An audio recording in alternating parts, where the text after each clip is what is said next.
to exemplify, teaching us lessons about life. In fact, no series we have aired over the radio since 1977 has received a greater response from our listening audience than my studies on the life of David. Realizing the inspirational value of biblical biographies. For years I have wanted to write a series of books based on the lives of various men and women who appear on the sacred page.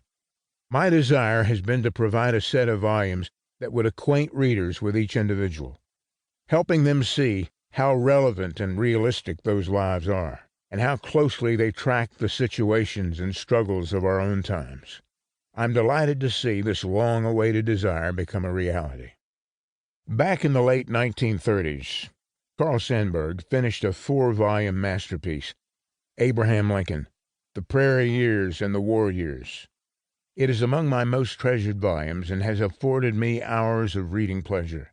As the author sought for an appropriate title of the 75th chapter, covering the events immediately following Lincoln's assassination, he settled on a quaint line from an old woodsman's proverb: "A tree is best measured when it's down."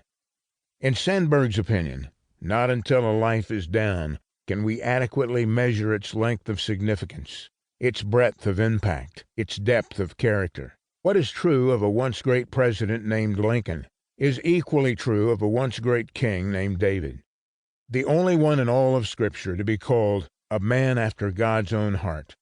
This single individual is mentioned more than any other Old Testament character in the pages of the New Testament. Poet, musician, courageous warrior, and national statesman, David distinguished himself as one of God's greatest men. In battle, he modeled invincible confidence. In decisions, he judged with wisdom and equity. In loneliness, he wrote with transparent vulnerability and quiet trust. In friendship, he was loyal to the end. Whether a humble shepherd boy or an obscure musician before King Saul, he remained faithful and trustworthy.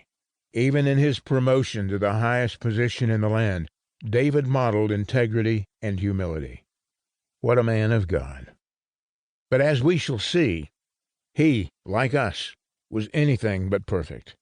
Having earned the public's trust and respect, he forfeits it all in a brief season of sensual pleasure. Then, as the consequences kick in, we discover another side of the man's makeup: lustfulness as a husband, weakness as a father, and partiality as a leader.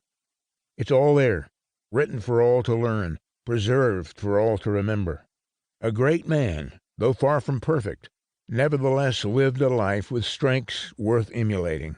Since our world is desperately in need of models worth following, here is one deserving of our time and attention. David, a man of passion and destiny. Chuck Swindoll, Dallas, Texas.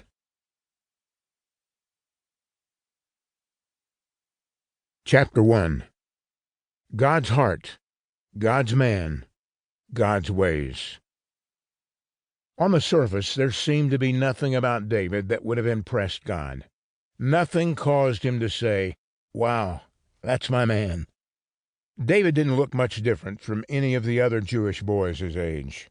Samuel simply said he was ruddy, with beautiful eyes and a handsome appearance. That's the only physical description we have of young David. So we know he was handsome, had beautiful eyes, and had a healthy complexion.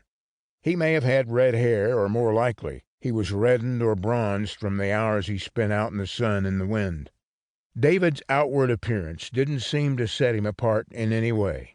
He was nothing more than a shepherd, and a very young one at that, living in the little village of Bethlehem. Yet God said in effect, "You have what I'm looking for, young man. You are the future king of Israel."